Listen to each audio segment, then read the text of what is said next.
Good evening, America. I would like to make an announcement. It seems as though Beetlejuice 2 is going to be produced with Winona Ryder and Michael Keaton reprising the roles as Lydia Yates and Beetlejuice, respectively.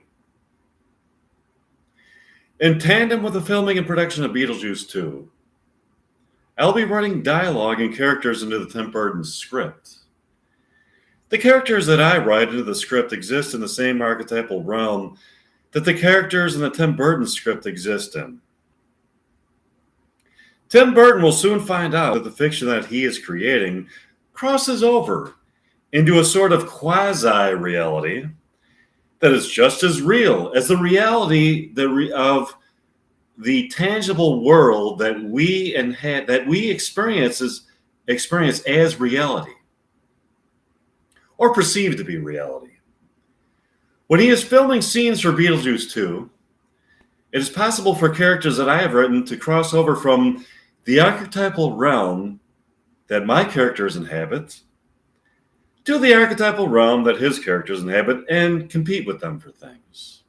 So when suddenly in my Beetlejuice 2 script, a new character emerges that Tim Burton didn't write, he should now know that this character was written by me and has crossed over into his movie, having become a part of it. What I am presenting is a complete version of Beetlejuice 2. When the movie comes out, you will need to see my presentation of Beetlejuice 2 to get the whole movie. I'm going to write a character for myself for Tim Burton to consider. Let's start the opening scene of my Beetlejuice 2 script. Scene 1. Lydia Dietz, now a college professor at the Petaluma College of Fine Arts in Petaluma, California, enters her class on a Monday morning to greet her students. She teaches a class about paranormal phenomena. Good morning, class. Today, we'll be discussing ghosts. For starters, have any of you ever seen a ghost? A woman named Sheila responds, I don't believe in ghosts. Really? You'll be a believer by the end of this course. I doubt it. Do you believe in the afterlife? I believe that the human soul does exist in a non-corporeal form, but only exists on another plane of existence that we don't have access to.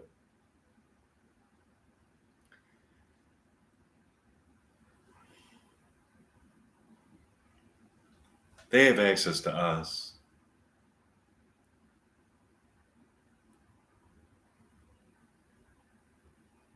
Been haunted by ghosts of my former residence. Really? Can you name any of them? I sure can, Sheila.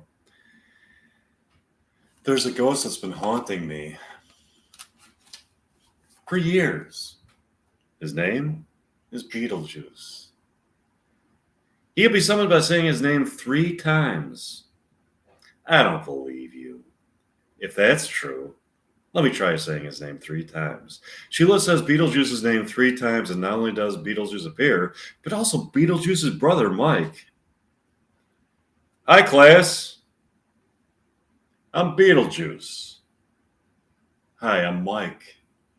I'm Beetlejuice's brother. Beetlejuice has a brother?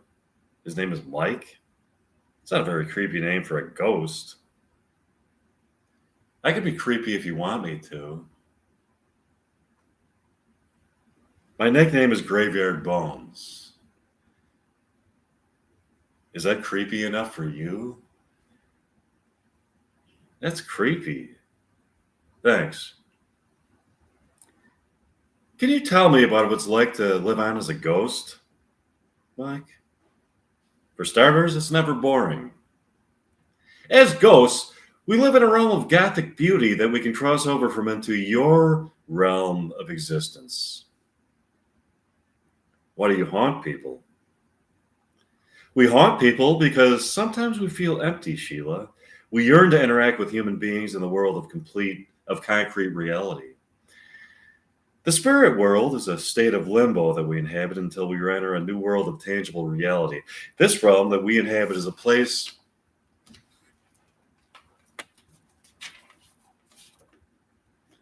that we pass through. Do you like to scare people? We love to scare people, Sheila. Seeing a ghost is a kind of experience that excites the human psyche on a primal level, where survival instincts are activated. When a person is in a state of terror, that is when the person feels truly alive, as the privilege of being alive is felt. It's not a true state of terror to see a ghost. It's a slightly terrifying but fun glimpse into the eternal and unknown. That's fascinating. Let's enjoy the class, Sheila. That'll be excellent. Lydia Dietz lectured her students. They then went home. The next day, they reassembled in Miss Dietz's classroom for another lecture. Again, Mike appeared to them during the lecture. Hi, Lydia. You're here again? I was so moved by your lecture yesterday. Then I decided to come back today.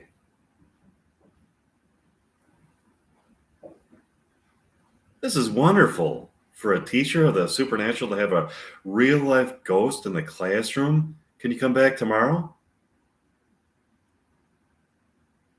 How'd you like to go on a date?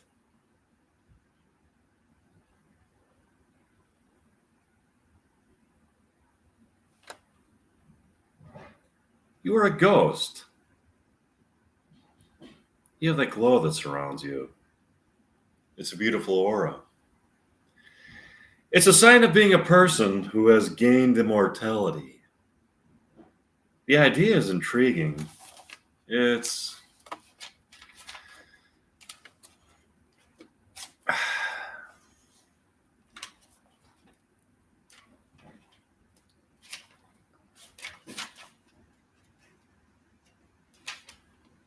just that I've never seen a human being dating a ghost. Let's set a new precedent.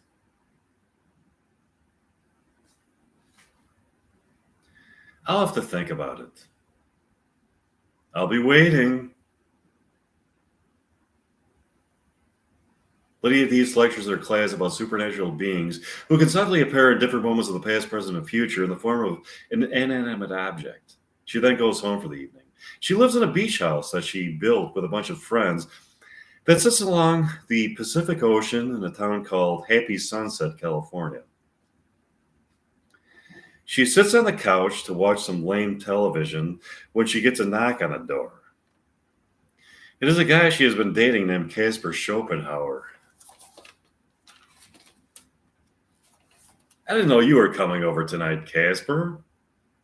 I thought I'd drop in. I don't like your abruptness, Casper. You should have called. What are you watching? Reruns of Fantasy Island. I'll watch that with you. Suddenly, they hear a sinister-sounding voice in the living room speaking to them. Lydia, you can't escape from me. I am your true love. What was that? I'm not sure. Lydia suspects that it might be Mike who has come to haunt them. Suddenly, the house starts rumbling as if there was an earthquake, but it is Mike using his telekinetic powers. Lydia, you must come with me. I'm going home, Lydia. This is really freaking me out. Lydia Dietz goes to class the next day to find Mike there again. Good morning, Lydia. Good morning, Mike. Where were you yesterday evening? At home, gardening. Gardening at night? Who gardens at night? A lot of people garden at night. So many people, in fact, that REM wrote a song about it. It's called Gardening at Night. That's a lie. You were terrorizing me and Casper because you were jealous. That's a douchebag. That's the douchebag's name? Casper. You should be with a real ghost like me. I'm Graveyard Bones, not Casper the Friendly Ghost. Get out of here. I want you, Lydia. Go home. Bye. I'll see you. Lydia Dietz goes home that evening to find herself feeling very isolated and lonely. She starts to think that she may be falling in love with Mike. She goes to bed. She's lying in bed, feeling an ominous presence in that room. This presence is both somewhat terrifying and beautifully enticing as it beckons her to a transcendent realm of colors she has never seen. Um,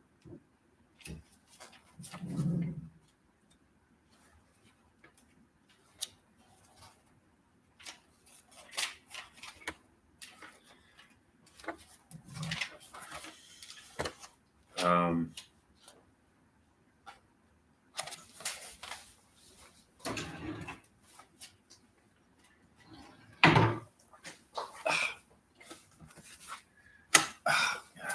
okay.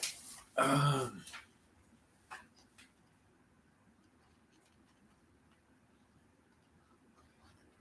where the fuck is this? Okay.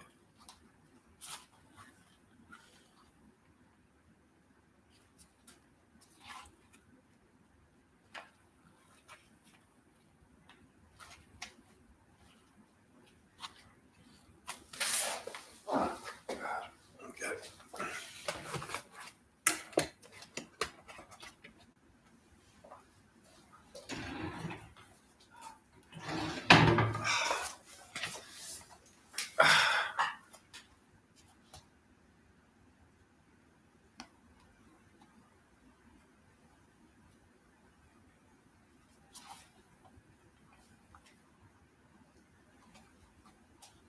An emotion she has never felt.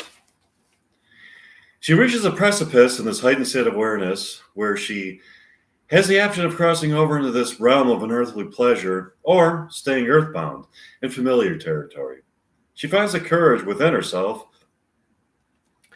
to cross over into this realm of experience and experience sensations of the most exquisite kind in a place of beauty and tranquility. It is a place where she understands the true meaning of the love of existence. She has found herself in a place of transcendence. It is a place of unusual sights. The next morning, when she gets out of bed, Mike is standing there in her room. How'd you like it? Mike? That was amazing. If you decide to go with me, that is the kind of love I can give you.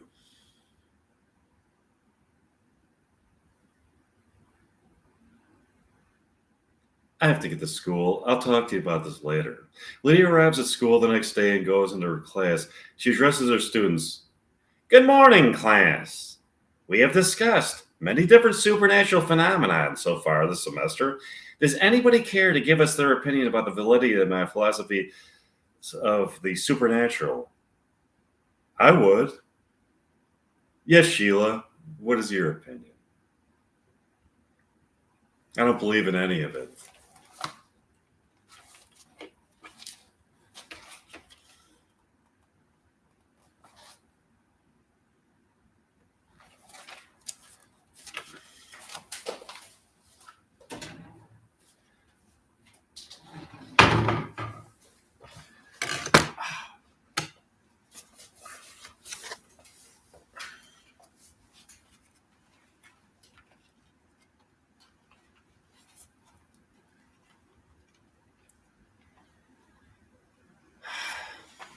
A skeptic. Why don't you believe? The human mind is an epiphenomenon that arises from the functioning of the brain. My theory, Sheila, is that the brain is brought into existence by the human mind, which is eternal.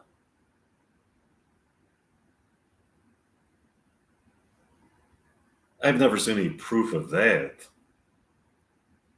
You've seen Mike, the ghost known as Graveyard Bones. That could have easily been an optical illusion. That wasn't an optical illusion. That was a ghost. Ghosts don't exist, Miss Deeds. They do exist. I remain skeptical. This is merely a material plane of existence. What could possibly remain in the human body after death? The soul. Did you ever notice that there is something indescribable, something so unique about each person that you have ever met? It is that defining characteristic of each of us that distinguishes us from each other. It is that which sets us apart from each other. Yes, I know about that. That is the soul. If the soul didn't exist, how could you explain the amazing variety of human personalities? I don't believe in the soul. This is what we have, the material world, a fleeting, temporal existence. What is fleeting and temporal is a tangible world that we inhabit. The soul is eternal. The soul lives on forever in new manifestations and in new surroundings that are brought into existence by the soul. Brought into existence by the soul. There are conditions for immortality. To get immortality, you must believe in the immortal soul. You must look at the world in an optimistic fashion as an idealist who believes in meaning and purpose. You must believe that life is meant to be a beautiful experience of an unearthly pleasure, devoid of suffering. You must find the person you were destined to form a unity of souls with. The love that you have for the person is not only a love that is a sublime pleasure, both physically and emotionally, but it is the creative force that brings harmony into the universe and gives meaning and purpose to life. That was brilliant, Miss Deeds. We'll see if it's true.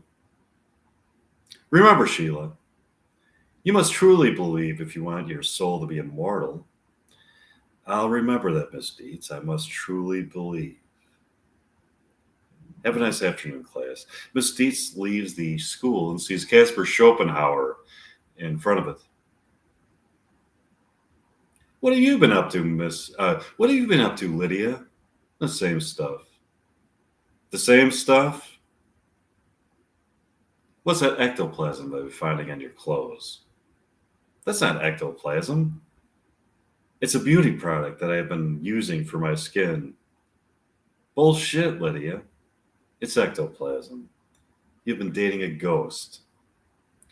Okay, so it is ectoplasm. But we are not dating. I'll be watching you very closely, Lydia. Fuck off, Caspar. I don't need somebody like you who is so needy and insecure about our relationship. I'll see you later, Lydia. You better not be cheating. Caspar goes home. Lydia goes home to ponder the situation. She begins to think that Caspar is not the guy for her. He is too jealous of the slightest indication that she could be cheating on her. She knows that for her to get her immortality, she must be with the person she was destined for. Lydia goes to school the next day. She gives a lecture about the human soul leaving the body and inhabiting inanimate objects. In such cases, the human body functions on a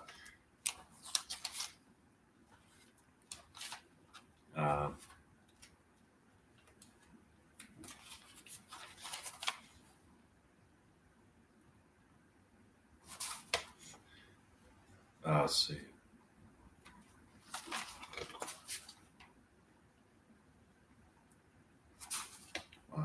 Okay.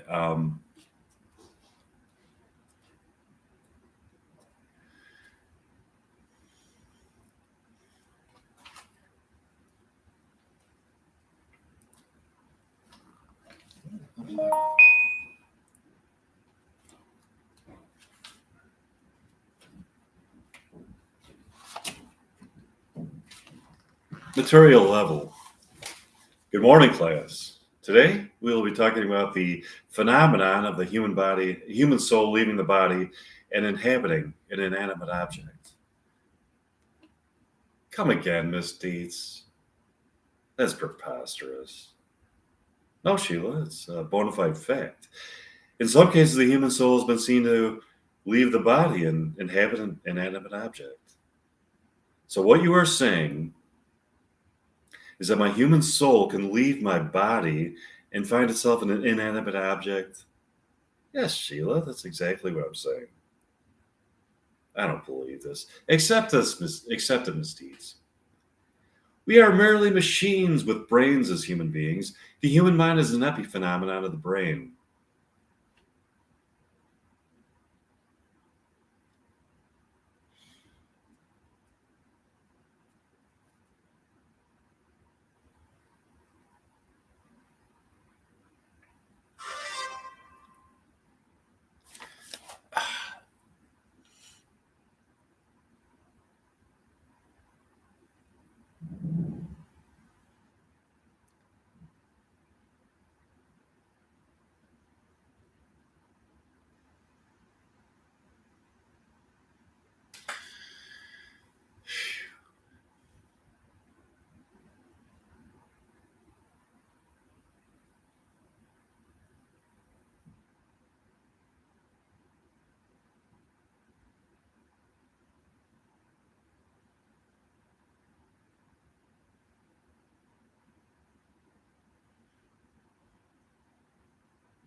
You are wrong.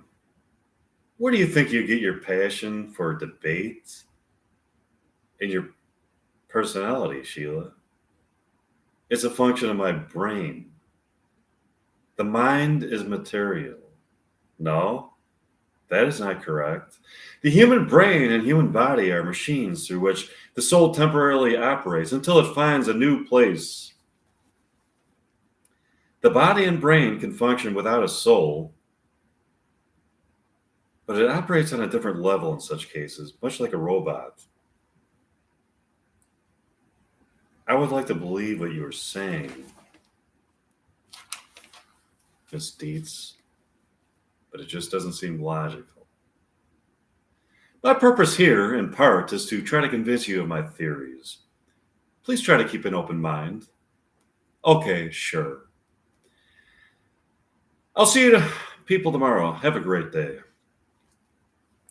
Lydia Dietz gets in her car and drives home. When she gets home, she finds Graveyard Bones, the ghost that Mike is known as, standing in front of the house. Hi, Lydia. Hi, Mike. Fancy seeing you here. How was your day? It was fascinating. I'm trying to convince a student of mine of the existence of the human soul. She'll believe someday. Yeah, she'll believe. She'll be a believer someday. Yeah, she'll be a believer someday. Would you like to come inside? Sure. They go inside and get into a deep conversation. Lydia, Lydia really seems to be falling in love with Mike. Now she has to decide how to leave Casper. She ponders how she can accomplish this. Mike and Lydia are sitting on a couch in Lydia's living room talking. This is a beautiful house, Lydia. Thanks. It was built in 1774. I found something very interesting in the bedroom.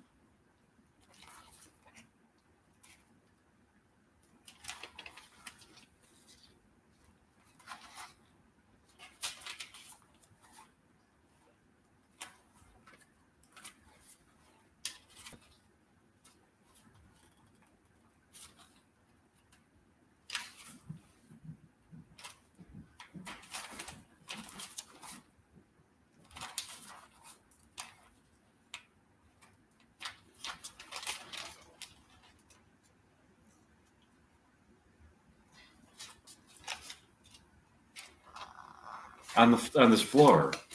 Take a look at this. It's a roll of film. Really? They didn't have movie film back then. How's that possible? Look what I found. There's an essay in here with the man who lived here before. His name is Meyer. Wow. He had the same name as me.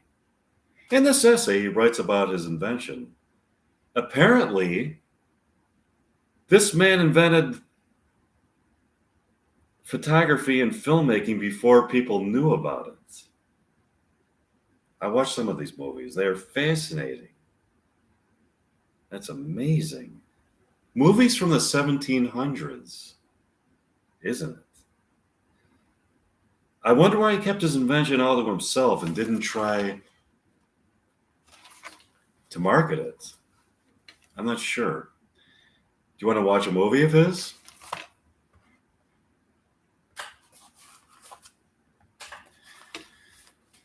Sure. They set up a film projector and screen and watch a home movie on it. The man who made the movie looks at you and says this. Hi, my name is Mike Meyer. I made this film in 1774. If somebody happens to be watching it, I want you to know that it was me who made this film. By now, I'm sure that somebody else has discovered photography and filmmaking. I have a whole bunch of other movies that I made here in the 1700s. These movies have some of the same themes as your modern day movies. My movies went through the same transitions from silent films to talkies, just like your movies. Enjoy them. This is a whole bunch of movies that came out before your modern day movies. Some of them were filmed in other dimensions, and some were filmed here in our earthly plane of existence. Among them is also a movie that provides proof of the existence of ghosts. Speaking of ghosts, I'll be visiting you as a ghost soon. Bye. This is awesome, Lydia. I agree. Let's watch some of this stuff. Yeah. This is going to be wonderful. Mike and Lydia watched some of the movies and had a terrific evening. They go to bed and get up the next morning, go to bed for the evening, wake up the next day to find themselves in some kind of altered circumstance. The house seems to have been transformed. It looks old and gothic. They're lying in bed together. What's going on here, Lydia? I don't know. Why does the house look different? They hear a rustling in the kitchen across the hall. Is there somebody in the kitchen?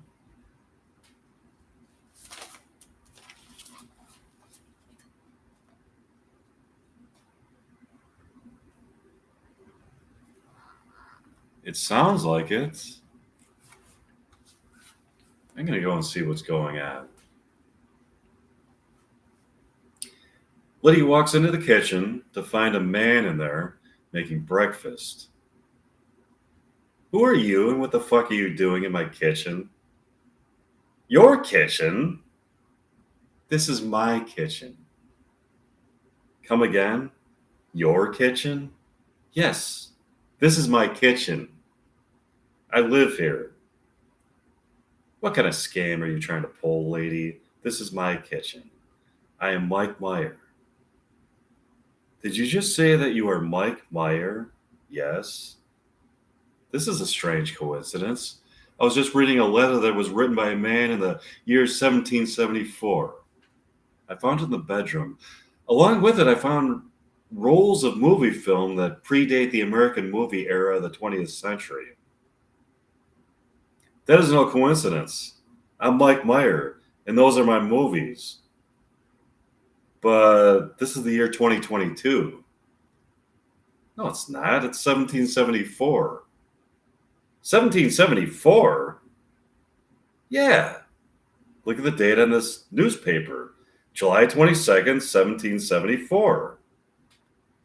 Yeah, that's the date on the newspaper. See? It's the date on the newspaper. The newspaper usually has an accurate date on it. This is going to seem very unbelievable, but I'm about to tell you. Tell me.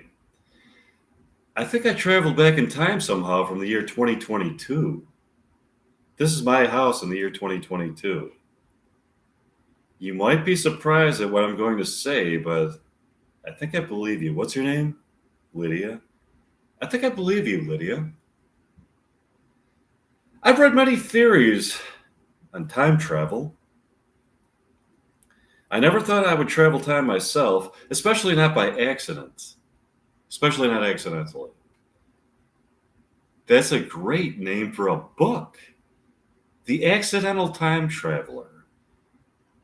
If you ever write a book, you should call it that. That is a good idea.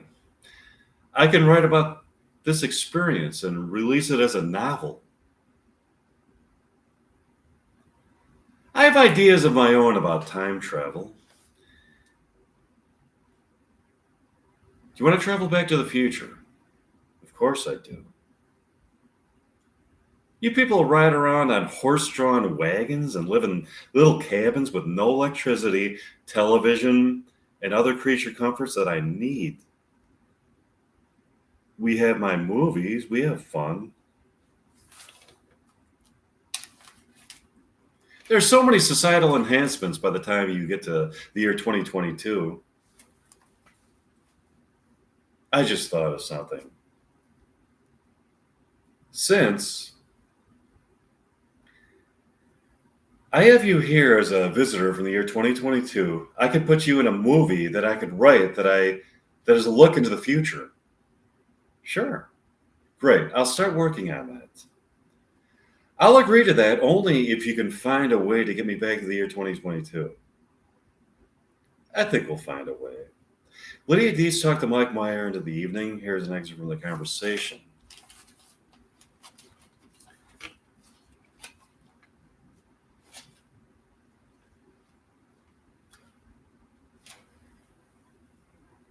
It's fascinating to meet a person from the year 2022. It's also fascinating to meet somebody from the year 1774. Take a look in the back, Lydia. How do you like my new horse-drawn wagon? It's nice. But you should see what we have in the future. What do you have? Cars. Cars? What are they? It's an invention of the 20th century. It's a vehicle with four wheels of air, inflated rubber tires. Okay, it's a vehicle with four wheels of air, inflated rubber, that is propelled by an engine that emits an exhaust. They have made life much more convenient in the future. Do you have a picture of a car? Take a look at this. This is a picture of my 1974 Chevy Corvette. Oh, it's beautiful. The bubble design is at once curvilinear and sleek. It's so amazing to know that time is like another dimension that can be traveled. It keeps me in touch with the eternal nowness of human experience. Yeah, that is amazing. It's also amazing to know that you can develop relationships with people from different eras in human history. That is amazing. Mike Meyer and Lydia Dees went to bed for the evening and got up early the next morning to get to go into town. Would you like to go out for breakfast? How does coffee and pancakes at Mindy's sound? Sure. That sounds delectable. Take me to Mindy's. Mike Meyer and Lydia Dees go to Mindy's for pancakes. Mike Meyer and Lydia Dees go to Mindy's Pancake Palace and are confronted by a very long line of people waiting to get into the restaurant. They are greeted by a woman named Maud. Hi, I'm Maud. Welcome to Mindy's Pancake Palace. Hi, Maud. Table for two, please. Right this way, Lydia. Who is this gentleman? Oh, sorry, Maud. This is Mike Meyer. He's also from the year 1774, where you are from. This is impressive, Lydia. You are already meeting people that I haven't met in 1774 and finding restaurants that I haven't been to. I have a way with people. Mike Meyer and Lydia Dietz are shown to their tables and given menus. You are beautiful, Lydia. That's flattering, but I'm spoken for. This is strictly business. It doesn't have to be. Oh, 1774 pancakes are the best. Oh, thanks, Pharmaceutical. I hope you subscribe to my YouTube channel. Okay. Mike and Lydia were thoroughly enjoying their pancakes and coffee at Mindy's when all of a sudden, Leilani Pierce suddenly appears in the restaurant.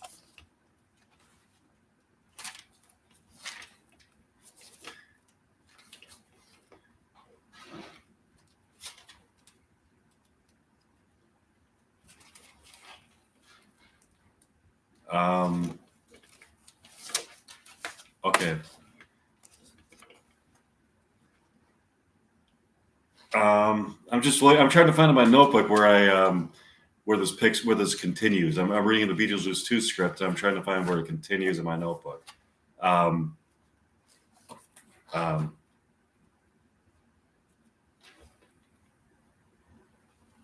oh, I think I have to go to the next notebook.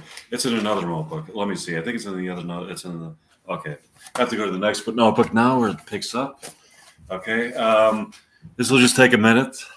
I'm trying to find, because I got all these different scripts written in these notebooks, and I got to find where my Beetlejuice 2 script continues in this notebook. Is that here? Wait a minute. Reality Bites, Beetlejuice. Let's see. Beetlejuice 2. Beetlejuice 2. Let's see. Okay. Because I wrote a lot of stuff for this. Okay. Let's see. It's here we go. Let's see. Do you have a whole movie script written for it? Yeah, pretty much. I've got like okay. Okay. For the morale of archetypes, reality ways to exist. Hi, Mike and Lydia. Hi, Leilani. How'd you get here?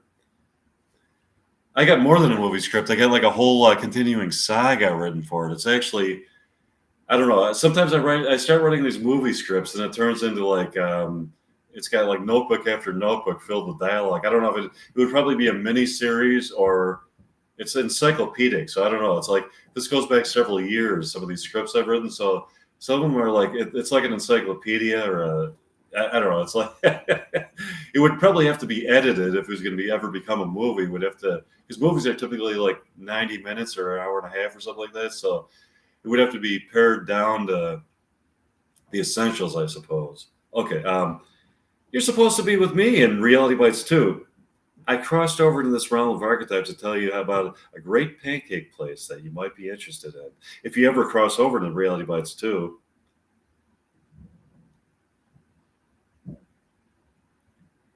if we cross over into Reality Bites 2, does that mean that we're going to be new characters in the movie? You people could have special characters written into the script if you're interested. I think that would be really cool. We would have to get Winona Ryder's approval in order for that to happen. How do you cross over from the realm of archetypes where Beetlejuice 2 exists to the realm of archetypes where Reality Bites 2 exists?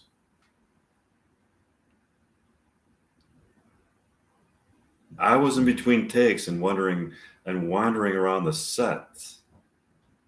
I came upon a door that I've never seen before on the set of Reality Bites 2. As it turns out, this is the door that toggles back and forth in and out of existence. Usually when you try to open it, it suddenly disappears. I had been trying to open the door for months when suddenly I succeeded. At first, when I opened the door, I found myself in a room that was completely black. It was so dark in the room that I couldn't see objects. Then suddenly, the movie set of Beetlejuice 2 materialized before my very eyes. Now here I am on the set of Beetlejuice 2. That's fascinating. How do you get back to the Beetlejuice 2 set? I'm assuming that there must be a similar door on the set of Beetlejuice 2 that will take me back to the set of Reality Bites 2. Until I find that, I want to discuss with you my next purpose here. What is it?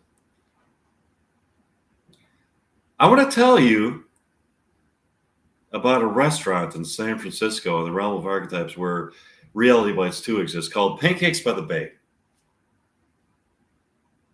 Yeah? What about it? There's something extraordinary about their pancakes. What? They have a taste to them that is unlike any pancakes you have ever had. They're truly delectable. They're so delicious because they're flavored by a non-culinary ingredient. Yeah? What could that be? Love. You only experience the exquisite pleasure of eating their pancakes if you truly are in love with your lover. Take us there. Sure, okay. Now that I'm here, let's eat. What would you people recommend at this place? I would have the scrumptious pancakes and savory coffee. That's what I'll have. This is a wonderful place to be. They enjoyed their breakfast and had a wonderful evening. And now I got to find where this continues. I get so much dialogue written there. Okay. Let's see. Okay. Let's see. Beetlejuice 2. Where's this pickup? Okay. Oh, okay.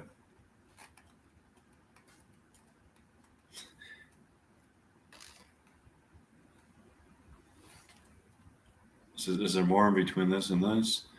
This is pretty much stuff. Okay. I'll just pick it up, whoever. Okay.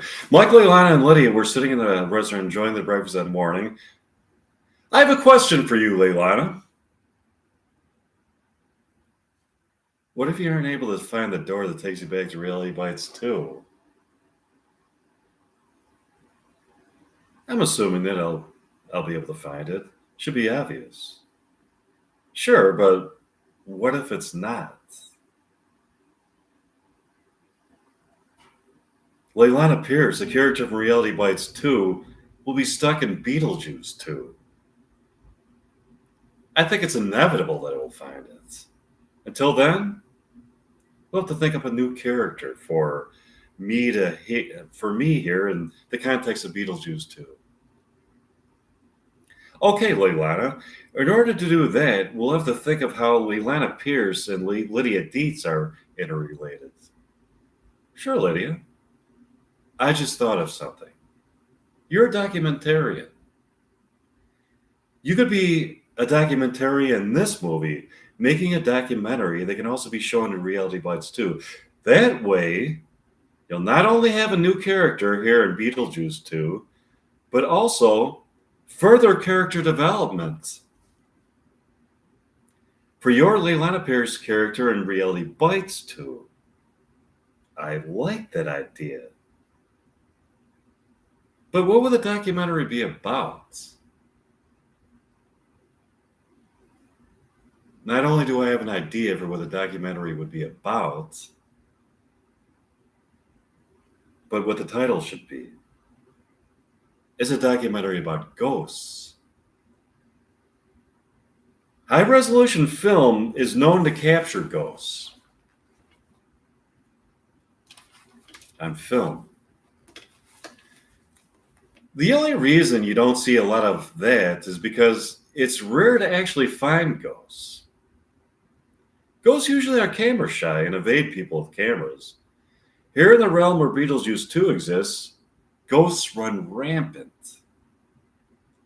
In the movie Reality Bites, Leilana Pierce was a documentarian who filmed the lives of her and her friends and their struggles, joy, anger, and laughter. Now in Reality Bites 2, Leilani Pierce can have a new documentary about ghosts. It'll be called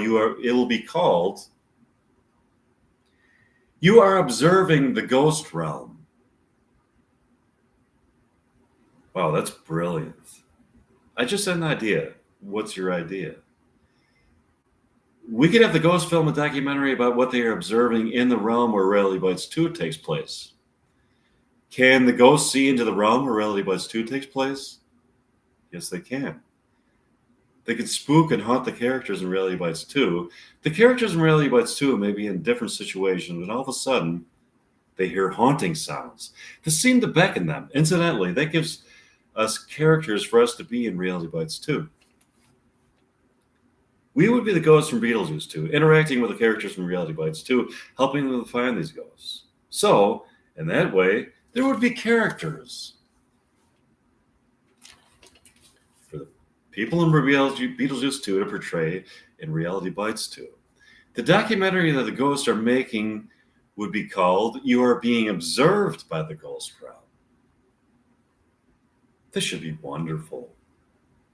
I'm excited to get it started. Look out the window, Ilana. Do you see that taxi cab? I see it. It's driving itself. What else did you notice about it? It was a taxi cab that was driven near the set during the filming of Reality Bites 2. We kept looking at it, but didn't see a driver at the wheel. Now, here we are on the set of Beetlejuice 2. I just thought of something. I wonder if it's a doorway, so to speak, to the set of Reality Bites 2. Why don't we go and find out? Sure. Mike, Leilana, and Lydia go out into the street and climb into the taxi cab. Sure enough, the taxi cab is a doorway to the set of Reality Bites 2. They are almost instantaneously transported to the set of Reality Bites 2 as the taxi cab seamlessly drives them from a street in Beetlejuice 2 to Pancakes by the Bay, in front of which Ethan Hawke is fighting with Troy Dyer over the character who portrays Leilani Pierce in the stage adaptation of Reality Bites. They get out of the taxi cab to talk to them. Hi, Ethan. Excuse me, other guy. Hi, girl who portrays Leilani Pierce in the stage adaptation of Reality Bites. I crossed over into this realm from the realm where Beetlejuice 2 exists to explain something to you. For starters, have any of you sensed a kind of phantasmagoric presence nearby? We have. Do you know why that is? It's because you are being observed by ghosts in the realm where Beetlejuice 2 exists for a documentary called You Are Being Observed by the Ghost Realm. Wow, that is far out. Also, Leilani has been filming a documentary about ghosts in the realm where Beetlejuice 2 exists. She wants to show the documentary here in the realm where Reality Bites 2 exists. Do you approve of that? Sure, that would be fascinating. Great, we'll get that started. They talk into the evening. They get up the next morning and go to Pancakes by the Bay for breakfast and coffee. The waitress, Penelope, takes their order. Good morning, people. How can I help you? At the table is seated Ethan, Sheila, Charlie, Leilani, Lydia, and Mike. I'll have the Bayside griddle cakes with butter and strawberry syrup and a cup of mountain morning coffee. As a matter of fact,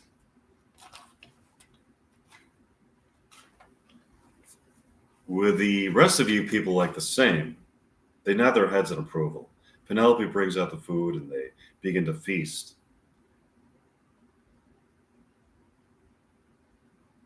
There is so much to talk about at this table with Mike Meyer, Leilani Pierce, Ethan Hawke, Sheila Henderson, Charlie Tamlinson,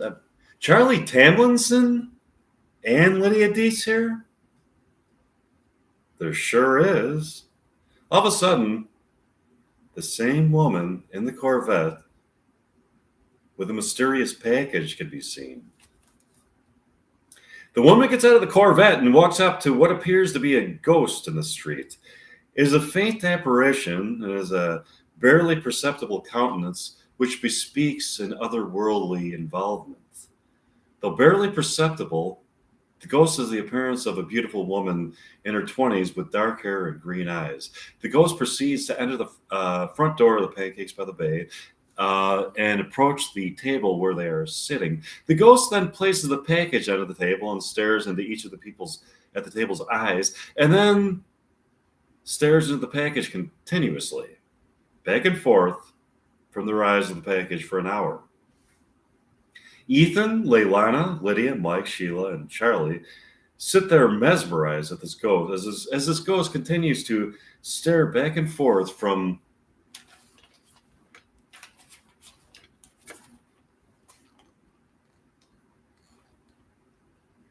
now I gotta try to find whenever there's a pause, that means that I'm trying to look at my notebook where this continues. Because I got a lot of other stuff written in the notebook as well. So okay, so all these other scripts that I'm in song lyrics. Let's see. Uh, I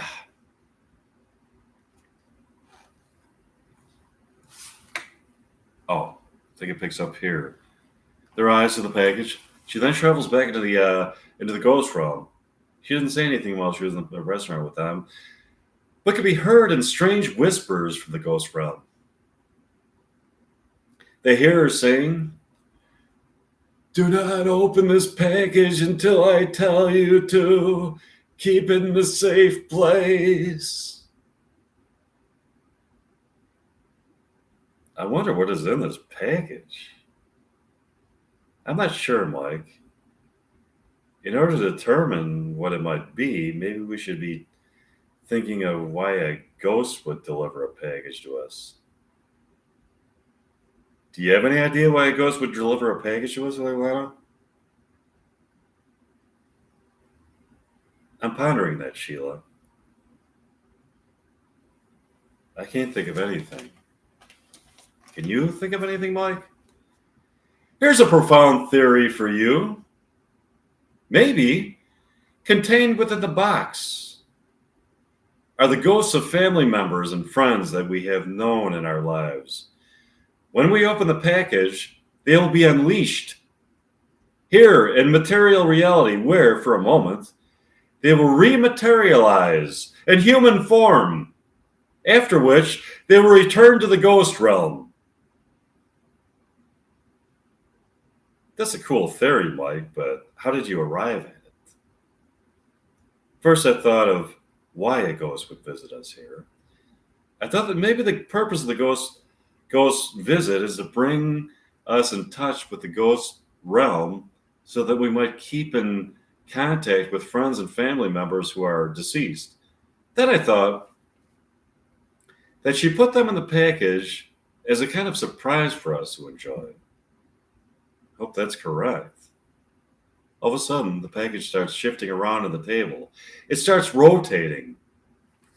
The door to the restaurant suddenly opens by itself, and the package jettisons through it, as if by an unseen presence.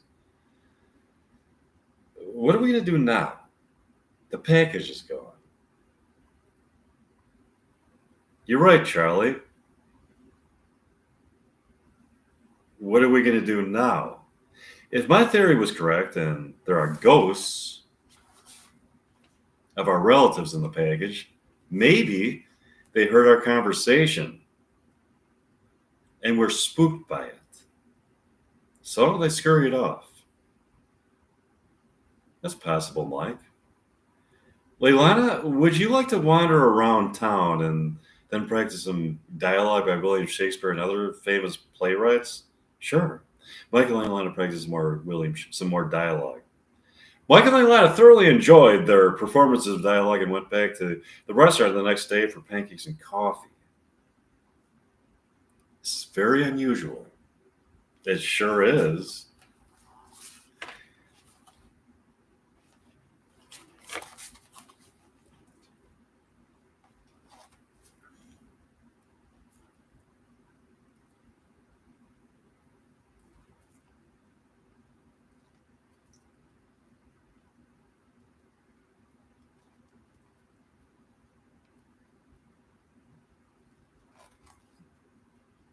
Okay, I'm just trying to find where my notebook this. Okay. Oh, okay. Let's see. Sure is. Wait a minute. Where did? Let's see. I got so many different. I'm looking through my notebook to see where this continues. Um,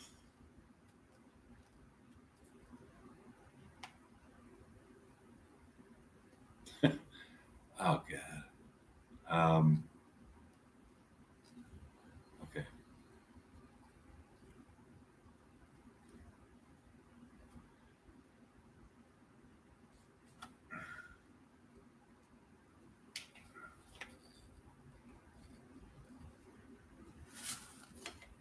Here it is. I think. Okay. Now it's reality bites too. Let's see. Let's see. Oh my god. Okay. Um,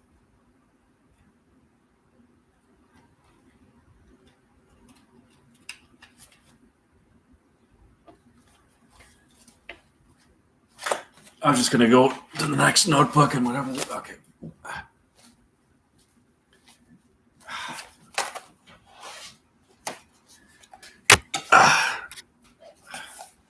Um,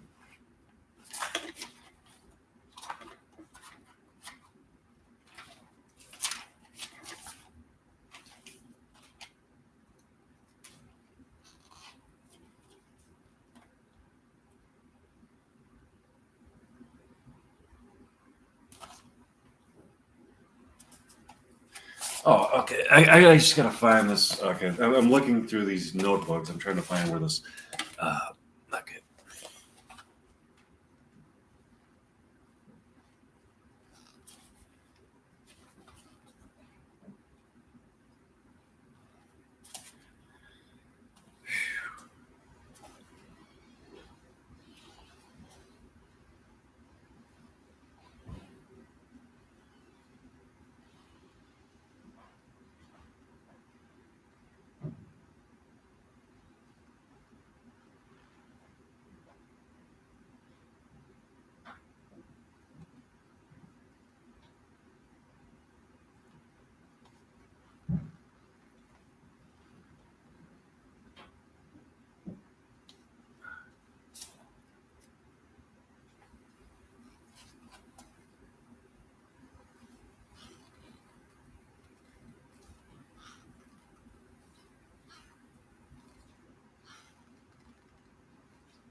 Okay.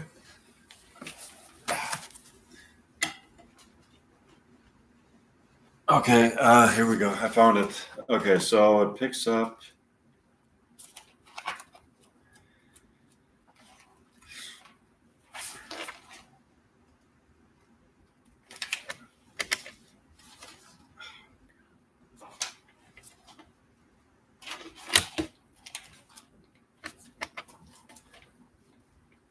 Though we are stuck here in the realm where Beetlejuice 2 takes place, I'm starting to enjoy it. So am I.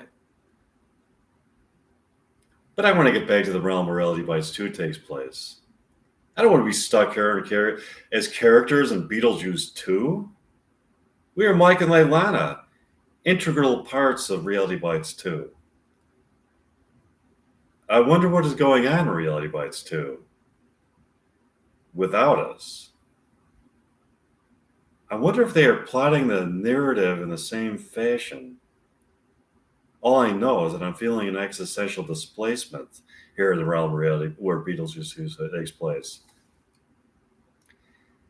There are comedies and dramas being born out of the circumstances in the realm where Reality Bites 2 takes place, and we are supposed to be the main characters in them. Instead, we are stranded here in the realm where Beetlejuice 2 takes place, being spooked by ghosts that we surmise could be dead relatives, and trying desperately to get back to Reality Bites 2.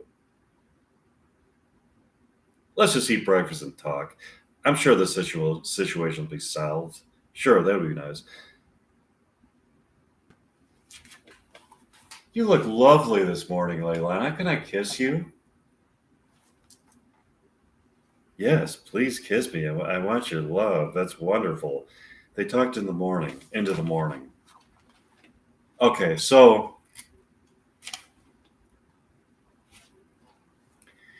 that was pretty much all I wrote for my Beetlejuice 2 script. And if you want to hear another live stream, I'm about to go on do another YouTube live stream with some of my Reality Bites 2 dialogue. So thanks for listening, and I hope you subscribe to my YouTube channel.